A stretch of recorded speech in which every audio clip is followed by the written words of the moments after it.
Pues muy buenas a todos. Estamos en la 8ª charla de Café y Canastas y siempre digo que es muy especial el invitado que tengo, pues que hoy solo diré que entre todo lo que ha conseguido, pues es ganadora de un anillo de la NBA.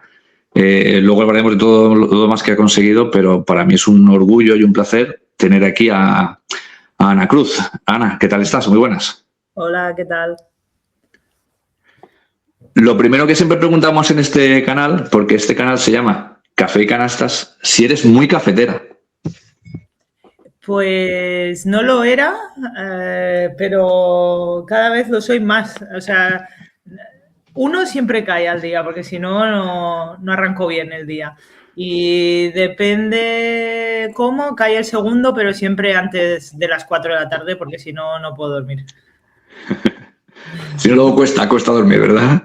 Sí, yo ya que soy una vieja pelleja, pues ya me cuesta dormir. Bueno, tampoco tanto. Mira, antes de empezar por la actualidad, siempre empiezo con el invitado un poco por sus inicios. Sé que esta pregunta es como muy... Se preguntaba muchas veces, pero ¿cómo comenzó tu historia con el baloncesto? Pues yo empecé a jugar cuando tenía 6 años en el cole, porque mi hermano mellizo se apuntó también y bueno, como nos copiábamos mutuamente y queríamos hacerlo todo junto y siempre uno quería tener lo que tenía el otro y tal, pues así nos apuntamos los dos a jugar a baloncesto y empecé un poco así en el patio del cole. ¿Pensabas en aquel momento que podías llegar a jugar a un nivel profesional o no? En aquel momento pues era hobby. Pues sí, bueno, no. La verdad es que nunca llegué a pensar realmente que esto podía ser que podía hacer carrera en esto hasta que ya pues entré en el V Barça y me empezaron, cuando era cadete o así, empecé ya como a subir con el primer equipo un poco más y tal. Y precisamente pues Carme Lloveras, un entreno de estos de que subía con el primer equipo, me dijo, ¿tú ves a esa? Que era Laia Palau, me dijo, pues cópiala, todo lo que haga ella lo haces tú. Y bueno, y un poco así, pues al final ya cuando eres junior y ya empiezan pues los representantes a llamarte y eso, pues ya te quedas un poco así en plan de ostras, que igual esto va en serio y todo lo que para mí antes era simplemente que lo hacía porque me lo pasaba bien y iban llegando cosas como pues la selecciones inferiores y tal, pues que era como un premio, pues al final resultó pues que podía hacer carrera de esto. ¿Qué recuerdas de aquella época de Nubia Barça con Carme Lloveras? Pues que subía súper nerviosa a entrenar. Muy nerviosa y no con miedo, pero con un poco que la situación era como con mucho respeto, ¿no? Respeto.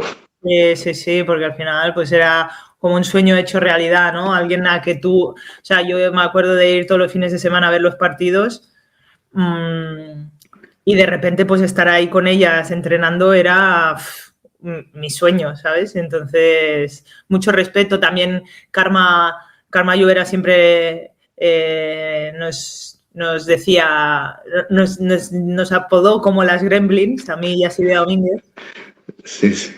Y entonces con ella ya sí que empezamos a tener como más continuidad en el primer equipo. También enganchamos una época que hubo algunas lesiones y tal, entonces ya subíamos como con más frecuencia.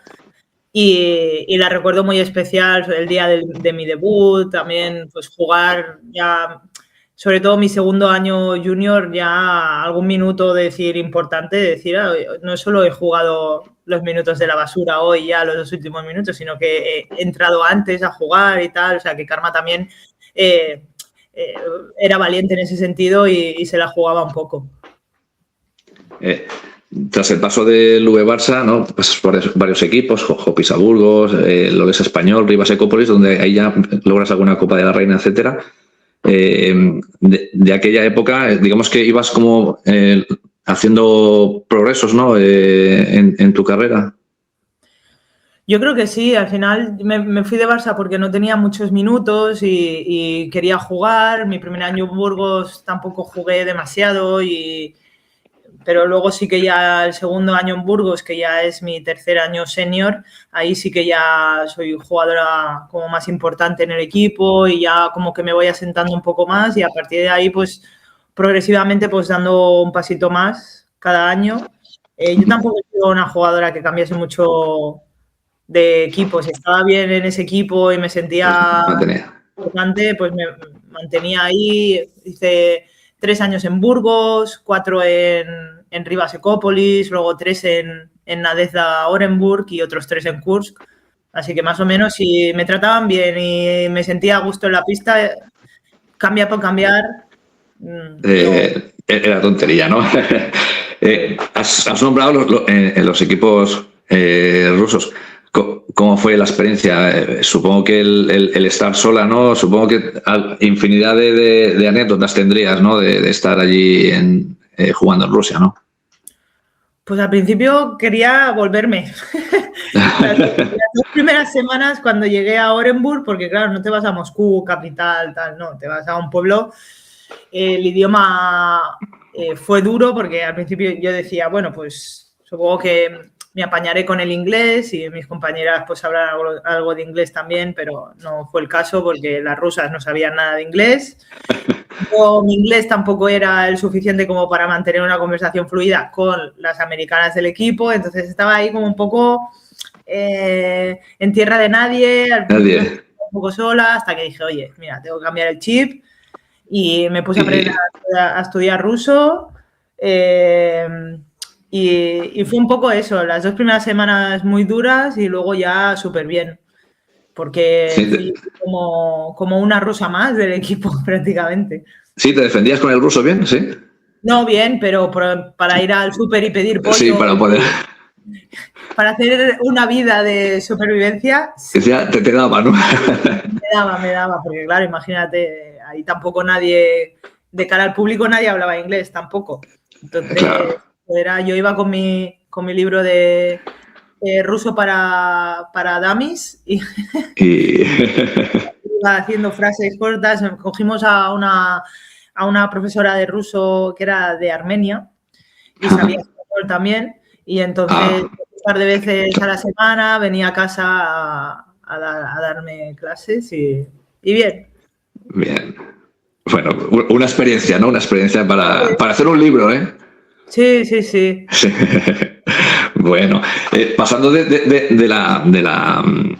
toda la época en Rusia, me quiero centrar en la Woman NBA, ¿qué supuso para ti estar allí? Y luego ya, claro, ¿qué supone ganar un anillo siendo importante en el equipo? Pues la verdad es que lo mismo que has dicho antes, de que a lo mejor progresivamente cada año iba haciendo un poco más, eso, lo de llegar a la Women NBA fue dar un paso, no un poquito, sino un paso gigante.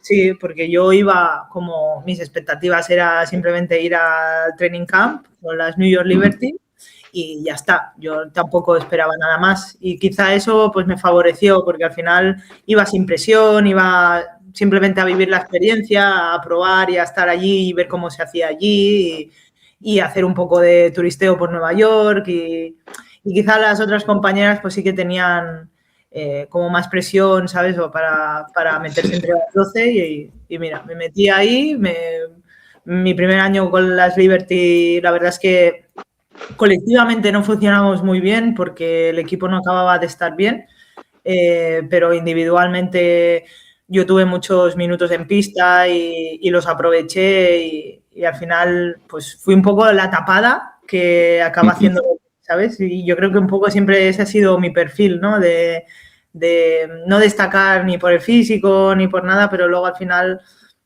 por A o por B, por Z, pues acabar obteniendo resultados, ¿no? Y nada, y luego de allí, pues al año siguiente me traspasaron a Minnesota.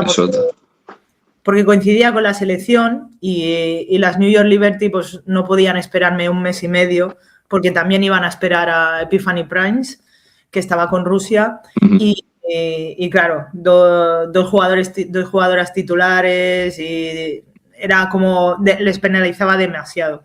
y me dijeron que si quería ir a Minnesota, que ellos sí que estaban dispuestos a esperar por mí.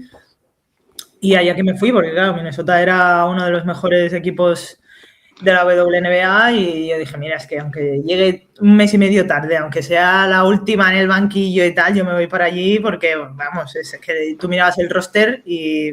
No. Y era para llorar de lo buena que eran, de los buenos. Sí. ¿No? Entre ellas Maya Moore, que se supone, bueno, que es jugar al lado de Maya Moore. Pues la verdad es que jugar con Maya Moore te facilita muchísimo la vida, muchísimo, porque es una jugadora que tenía una capacidad para anotar, para sacar tiros de donde no habían, o sea, para generar y para crear cosas incluso de la nada. Y cuando a lo mejor el equipo pues estaba atascado, siempre aparecía ella. Y como persona también era un 10. La verdad es que el vestuario de las Lynx ese año y el siguiente también tenía una química brutal. Y nada, pues una de las mejores, bueno, te diría que la mejor jugadora con la que yo he compartido vestuario y también una persona muy trabajadora, muy humilde, muy aplicada y un 10 como persona. Antes me has hablado de los New York Liberty. ¿Vi la Invier? ¿Era tan bad boy entrenando que jugando? No. No, ¿verdad? Bueno, por lo menos conmigo, la verdad es que no, o sea, estaba bastante contento conmigo y tal, y mira que la situación del equipo era delicada, pero nunca le vi así teniendo algún tipo de, Sí, así de macarrilla ni nada, no, la verdad es que todo al contrario, que a veces incluso el equipo necesitaba un poco más de chicha y no... Y yo, ¿dónde están los vídeos que yo he visto en YouTube? ¿Dónde están? ¿Qué ha pasado, no? ¿Dónde está el Milan Beer que yo conozco, no? Qué bueno. Y volviendo a lo del anillo, aquellos 2 tiros libres, el tercer partido fueron complicados de anotar. ¿Cómo fue aquello? ¿Cómo lo viviste? Es que yo no lo recuerdo, sinceramente. No. Ajá. O sea, en alguna entrevista y eso, y alguna vez que alguien ha colgado esa secuencia, yo es que no soy consciente de haber metido esos 2 tiros libres tan importantes. No sé. No te puedo decir, bueno, sí. no. Has ganado Euroligas, etcétera, pero sin lugar a dudas es el título más importante, ¿no? Quizá. ¿O alguno de la selección pones o a la par? ¿O cuál crees que tú es el que más valor le das? ¿O que más cariño le tienes? Yo te diría que el anillo primero un poco empatado con la plata en Río, con la selección, que también fue algo brutal. Pero sí que deportivamente yo creo que, claro, al final la plata con la selección somos 12 y tal, pero aquello fue también para mí como un boom mediático que tampoco me esperaba. Yo recuerdo volver de Minnesota y tener 3 días en casa y luego ya irme a Rusia y esos 3 días no dar abasto para atender a los medios de comunicación ni prácticamente a nadie. Y claro, es que eres la única, ¿no?, española que en ese momento ha ganado el anillo. Claro. Fue como muy heavy porque también ya nadie nos daba como favoritas, ¿no? Porque te lesionan 2 jugadoras muy importantes en la rotación, que por eso entro yo también a tener como un papel más importante. Y tal. Ya todo el mundo nos daba por perdidas, en plan de, Ana Cruz, pero ¿esta quién es? ¿Sabes? Bueno, has hablado de la plata de Río 16. Te voy a contar una pequeña anécdota. El editor de los vídeos, que es un amigo que se llama Manu, tú anotaste una canasta de 2 puntos en esa jugada tan celebrada ante Turquía, pero él se hizo 4 puntos en la cabeza celebrando, dando un salto. Pues me lo comentó el otro día y me dice, pues coméntale, dice que ella metió la canasta de 2 puntos, dice, y yo me hice 4 en la brecha en la cabeza de la celebración. Aquel momento fue bestial, ¿no? Entiendo. Sí, fue locura máxima porque Fue un partido rarísimo también, que parecía que estaba perdido, luego remontamos, ahí tirando un poco ya de épica, te diría yo, ¿sabes? Porque a la desesperada ya. Y perdemos un balón así un poco tonto, tal, y ya es que ya lo único que puedes hacer es correr y tirar. Y tirar. No, sin pensar mucho, pues corres, tiras y mira. Pero sí, locura. Se desató la locura allí porque muchas ya estábamos viendo el partido por perdido. Has sido 158 veces internacional, 8 títulos, la verdad, en una época dorada. ¿Cuál sería el secreto de tantos éxitos de aquella selección? ¿O alguno de ellos? Yo creo que estábamos muy, muy unidas. Es un grupo que venía de quedarse fuera del europeo en 2011, creo que fue. Que ha sido muy Sí, mal para los Juegos Olímpicos de Londres, sí, sí. No vamos ni a los Juegos ni nada. El batacazo fue muy grande y yo creo que eso como grupo nos marcó muchísimo. Y de ahí, pues, esa unión, ¿no? Y ese salir a cada partido sin pensar ni que somos mejores, ni que simplemente en que cualquiera te puede ganar, porque es justo lo que nos había pasado en el europeo de 2011. Y a partir de ahí, pues, salir cada partido con esa mentalidad de no relajarse y salir a morder cada partido. Y yo creo que había muy buena química también. No sé, creo que estábamos muy unidas también fuera de pista y al final eso se nota también.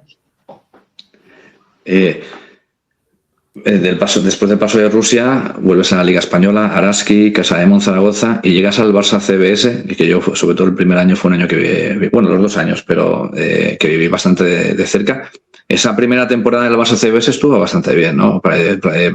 Semifinales, participación de la Copa de la Reina, aquella temporada estuvo bien, ¿no?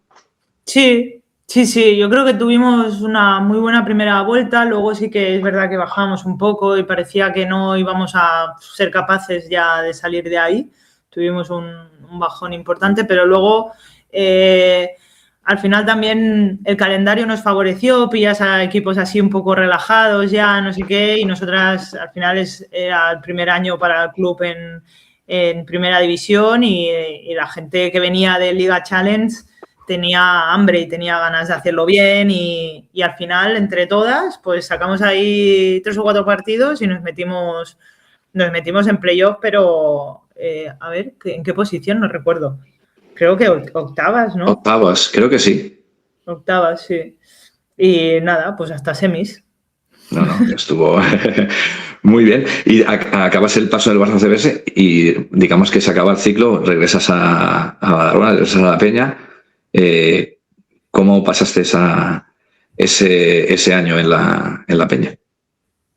Bien, muy bien. La verdad es que yo cuando acabé el segundo año con el Barça ya tenía como muy pensado ya en plan de, bueno, mira, pues ya está, acabé ya tranquila conmigo misma también en pista, en plan de he sumado todo lo que he podido y al final pues nos hemos salvado y como que ya había hecho check. Y dije, bueno, pues si me retiro, pues me retiro así. También son buenas sensaciones. Pero bueno, vino La Peña y me propuso y me lié. Me lié otro año más y al final también es el club de mi ciudad. Estoy al lado de casa. Es que mis padres viven literalmente a una calle del Olympic. Y el proyecto también pues me motivaba también porque era el primer año en Liga Femenina y un poco también como ser la veteranísima del equipo porque al final ya cuantos más años cumples tú parece que más jóvenes entran en el equipo. Es el resto, ¿no? Parece que lo hacen adrede tú, o sea, tú años pero ellos fichan cada vez a gente más joven. La gente más joven. Y nada, la verdad es que fue un año bueno también. El grupo humano con las compañeras del equipo también de 10, así que yo creo que no había mejor final que ese, porque al final acabé en el club de mi ciudad, con mi gente, como club también nos cuidaron bastante, así que creo que alargarlo hubiese sido un error Creo que la temporada fue buena y mi temporada colectivamente fue muy buena para ser el primer año en Liga 1 y individualmente pues también estuve bien, así que ya alargarlo más. Es que si no, ya volvería a estar cada año así, alargarlo más y ya dije no. Bueno, ¿has tenido pensamientos cuando dices, me he retirado, recibes el reconocimiento de toda la gente y tal, pero cuando empieza, digamos, la temporada de, ¿no? Lo que es la pretemporada y tal, ¿te entra el gusanillo de volver a la pista? Sí, sí. Sí, porque es que además las tengo ahí, ¿sabes? O sea, yo me siento en No esta sé. mesa que están ahí, ¿sabes? Sí, sí. Que me da por entrar, ¿sabes? Y decir, ay, venga, lo hago yo. Pero sí, he tenido tentación, pero siempre la coña de... Claro. Venga, que vuelvo, venga, no sé qué. Yeah. Pero entre broma y broma, la verdad asoma, ¿eh? Sí, ¿no? Que en algún momento dices, venga, que Sí, hay alguna lesión. Claro, sobre todo el paso de la vida que tú has llevado como deportista a realmente luego vivir una vida real, la que vive todo el mundo, claro, es complicado, ¿sabes? Si no tienes tantos momentos de euforia. Te quiero decir, para nosotras ganar un partido como jugadoras es un subidón y un pico de adrenalina. Alina. Yo ahora mismo me cuesta encontrar esos momentos, ¿sabes? De decir, Claro. ¿sabes? Es como ese vacío que no sabes cómo llenarlo porque no hay nada que lo pueda llenar, ¿no? Entonces es saber cómo gestionar o cómo adaptarte a eso, simplemente. Y que estoy contenta con lo que hago ahora, porque al final no dejo de estar vinculada con el baloncesto. Claro. En ninguna de las cosas que hago siempre está el baloncesto en medio. Era lo que te iba a decir, ahora eres responsable de la Liga Femenina de la Peña. ¿Qué tal se lleva, pues eso, lo que tú dices, vivir desde detrás, ¿no? Y digamos que tomar otro tipo de decisiones o otro tipo de... Es un planteamiento completamente diferente al que lo que es una jugadora. Sí, claro, obviamente esto es totalmente distinto porque tú como jugadora yo lo veo ahora, ¿sabes? Porque para mí antes sí que era como jugadora, yo tenía preocupaciones de esto no me ha salido bien o me duele la rodilla y mañana no sé cómo voy a entrenar, pero claro, no son claro, las preocupaciones que tienes ahora no son las mismas y ni del mismo calibre, ¿no? Entonces, claro, no deja de ser baloncesto, pero obviamente pues tienes que hacer cosas distintas y mirarlo todo un poco diferente, pero bueno, lo llevo bien, o sea, me gusta. Sí, pero ¿se le prepara de todas maneras al deportista cara a la retirada? ¿O crees que ahí todavía queda un trabajo en general, ¿no? En el deporte digamos, para prevenir, que a veces, ¿no? Las retiradas suelen ser complicadas para ciertos deportistas. Sí, o sea, a mí me ha tomado tomar la decisión de retirarme, para mí han sido como 5 años de me retiro, no. Porque tienes muchas inseguridades, ¿no? De decir, ¿qué hago ahora? ¿Cómo lo hago? ¿Se me va a dar bien? ¿No se me va a dar bien? No sé por dónde voy a empezar a buscarme la vida. Claro, son muchas cosas y al final pues dices, pues ¿sabes qué? Pues ficho otro año, te vas a lo fácil, ¿no? Sí, venga, un año más, venga. A lo que has hecho toda la vida, a lo que sabes que se te da bien, ¿no? Al final creo que te tienes que preparar tú más para este salto, ¿sabes? Y aunque nunca vas a sentir que estás 100% preparada, pues es que tarde o temprano pues te tienes que lanzar un poco no al vacío, sino pues a probar. Igual que cuando fichas por un equipo y no tienes mucho contexto, no sabes mucho por qué equipo van a hacer, pues es también lanzarte un poco a ciegas, ¿no? Sin salir. Entonces, bueno, pues esto es un poco lo mismo. Al final, pues cada una se prepara como puede y creo que lo más importante pues es Encontrar el momento en el que tú estés segura de que es el momento para hacerlo. Le preguntaba en la segunda charla de aquí del canal, le preguntaba a Esa Fernández sobre ti y entonces me dijo, dice, para hablarte de Ana, dice, tenemos que hacer un programa entero, solo de ella. Dice, era un ejercicio de resiliencia, de trabajo, de sacrificio, de profesionalidad. ¿Cómo te gusta que te recuerden? No sé, la verdad es que mucha gente también me pregunta que después de haberlo ganado todo, cuáles eran mis motivaciones y no sé qué, y que quería, ya no me quedaba nada por ganar. Y es que yo es que iba tan al día, tan día a día, que mi objetivo era el entreno siguiente. Exactamente. Acababa el entreno y mi objetivo era llegar bien al entreno siguiente. Y así, y llegaba al partido y mi objetivo era sacar el partido y que no se notara que me doliera la rodilla, así, y así iba haciendo yo cada día. Y claro, eso también es un trabajo mental muy duro y muy sacrificado. Y yo creo que al final, o sea, a mí me gustaría que se me recordara así, por decir, es que no va al entreno y va al tran y no sé qué, no. Yo intentaba siempre estar al 100%, a mí 100%, con mis limitaciones sobre todo en los últimos años de carrera, pero siempre a mi 100% y que por mí no fuera que yo no estuviera, ¿sabes? Al 100%. No, yo debo decir que como te digo, lo viví en los últimos años y, o sea, es que entrabas en pista y, ¿sabes? Y decía... ¿sabes qué? Yo a veces notaba, digo, o sea, creo que tiene molestias en la rodilla tal, y luego decía, pero si es que se está marcando un partidazo, no se nota nada, ¿cómo lo hace, no? Supongo que es eso lo que me... No sé bien cómo lo hacía, porque hasta...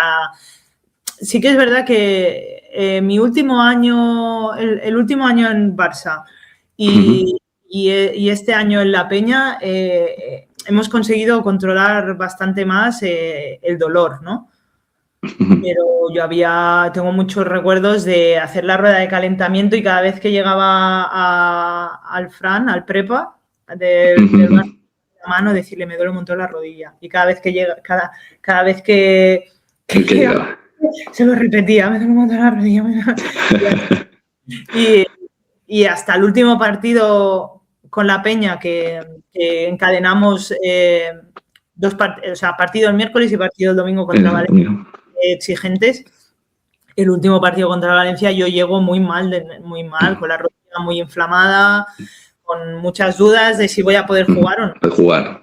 De hecho, yo pensaba, pero ¿cómo no voy a jugar? Pero si es mi último partido, si ya he anunciado que, ¿sabes? O sea, no puedo no jugar.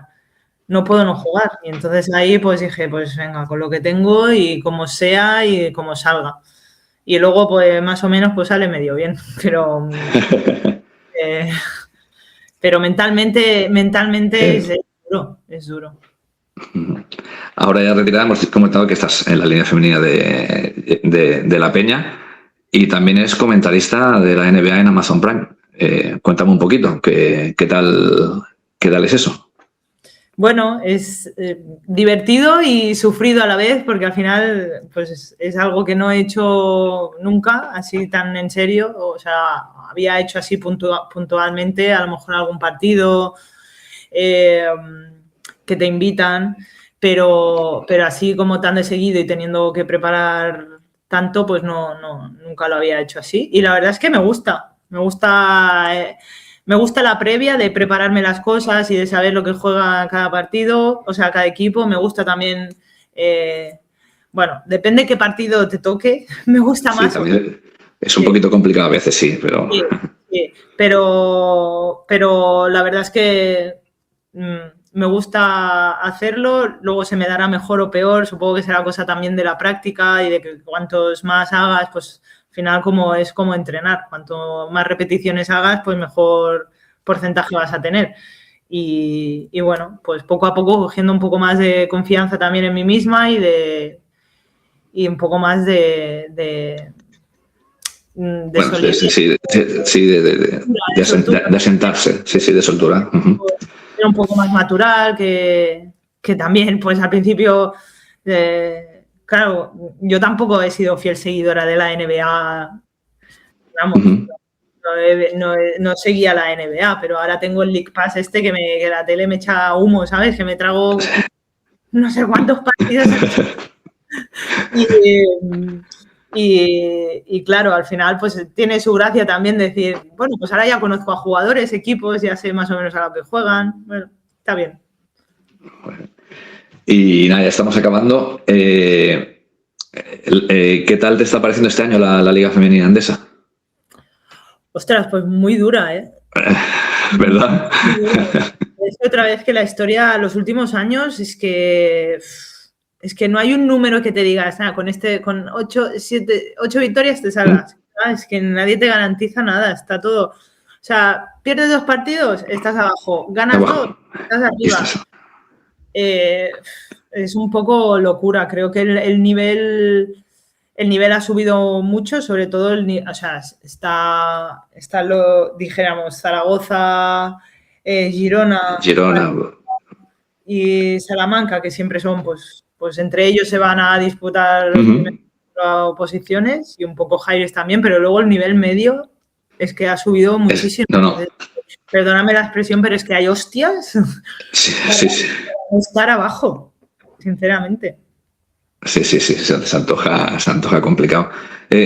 Las dos últimas, este año lo están dando también el canal de YouTube, también están dando los partidos de Liga Femenina Endesa. ¿Crees que eso es bueno también, crecimiento para la competición? ¿Crees que goza de buena salud?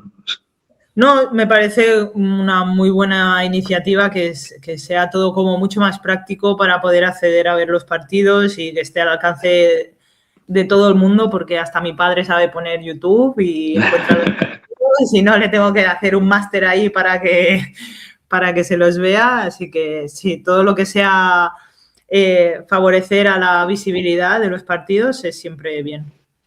Y las dos últimas, la primera rápida, ¿qué le dirías a un chaval, a una chica que está empezando en esto del baloncesto?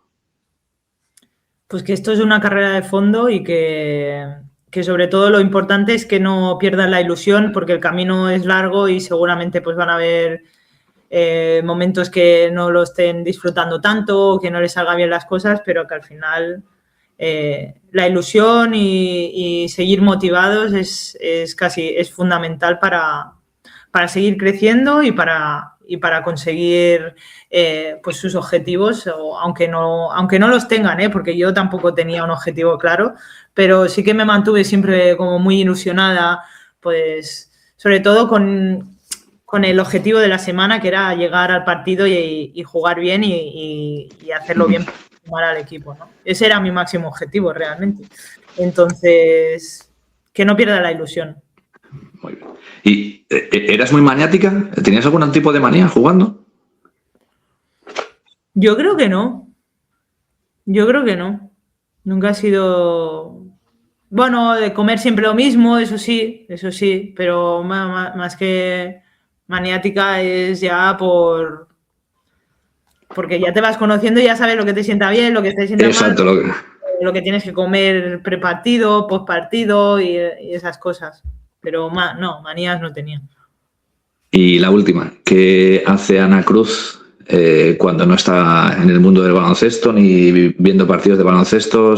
¿Qué tipo de aficiones tienes?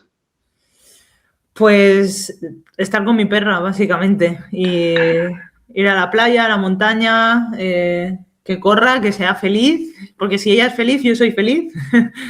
Así que mi hobby es mi perra, la verdad. O sea, un ratito libre que tengo se lo dedico a ella. A ella. Muy bien. Pues nada, pues ya hemos acabado, Ana. Espero que hayas estado a gusto. Darte otra vez las gracias por tu predisposición y por darme este rato contigo. Y nada, el resto, pues decirles que esta es, pues eso, lo que decíamos, la 8ª charla de Café y Canastas, y que espero que la hayas disfrutado, y hasta la próxima. Muy bien. Hasta luego. Gracias. Hasta luego.